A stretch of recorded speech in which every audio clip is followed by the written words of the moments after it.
जिवंतपणीच दशक्रिया विधी हे ऐकून अनेकांना नवल वाटेल. पण नेवासा येथील सौंदाळा गावात हे घडलंय. गावात जातमुक्तीचा ठराव करून सामाजिक समतेसाठी काम करणारे नेवासा तालुक्यातील सौंदाळा गावचे सरपंच शरद आरगडे यांनी जिवंतपणी स्वतःचा दशक्रिया विधी घालून पिंडदान केलंय आणि सामाजिक रूढी आणि अंधश्रद्धेला तिलांजली दिली आहे. आरगडे यांची पत्नी प्रियांका आणि मुलगा संग्राम यांनी भेंडा येथील स्मशानभूमीत सत्यशोधक पद्धतीनं पिंडदान विधी पार पाडला. यावेळी शरद आरगडे यांच्या पिंडाला कावळाही शिवला. हिंदू धर्मात व्यक्तीच्या निधनानंतर 10व्या दिवशी पिंडदान आणि उत्तरकार्य करण्याची प्रथा आहे.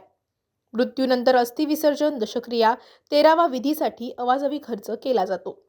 माणूस जिवंत असतानाच त्याच्या गरजांकडे बहुतांश वेळा दुर्लक्ष केलं जातं आणि त्याच्या मृत्यूनंतर मात्र समाज नाव ठेवू नये म्हणून बहुतांश जण मोठा खर्च करतात.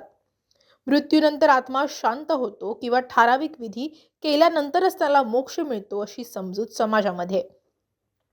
लोकांमधले हे असे गैरसमज दूर करण्यासाठी आपण जिवंतपणे स्वतःचं पिंडदान करत असल्याचं आरगडे यांनी सांगितलंय. नमस्कार, मी सरपंच शरद आरगडे, ग्रामपंचायत सौंदाळा, तालुका नेवासा, जिल्हा अहिल्यानगर. आज मी माझा स्वतःचा जिवंतपणी 10वा आयोजित केलेला होता. सदरचा हा जो काही प्रबोधनाचा कार्यक्रम म्हणून हा कार्यक्रम केलेला आहे. दशक्रिया विधीच्या निमित्ताने आपण बघतो कावळा शिवला नाही की त्यावेळी त्याच्यानंतर मग पितृदोष वगैरे किंवा कावळ्याचे तासनतास वाट बघणे, या सगळ्या गोष्टीच्या ह्या अंधश्रद्धेतून निर्माण झालेल्या गोष्टी आहेत, त्या आपण सोडून दिल्या पाहिजेत.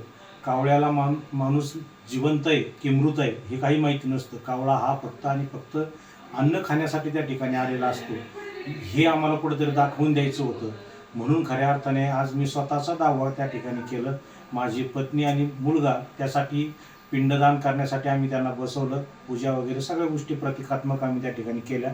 खऱ्या अर्थाने सत्यशोधक पद्धतीने त्या ठिकाणी सर्व गोष्टी केल्या, परंतु कर्मकांड करायची त्या गोष्टीची देखील गरज नाही.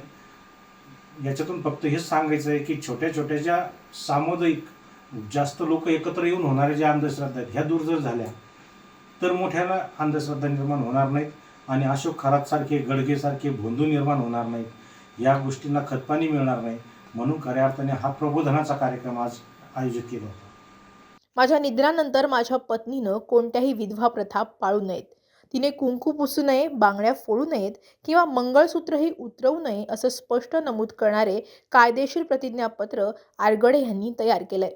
पतीच्या निधनानंतर पत्नीला सन्मानानं जगण्याचा पूर्ण अधिकार असून सामाजिक जाचक रूढींमध्ये तिला अडकवू नये असंही या प्रतिज्ञापत्रात नमूद करण्यात आले.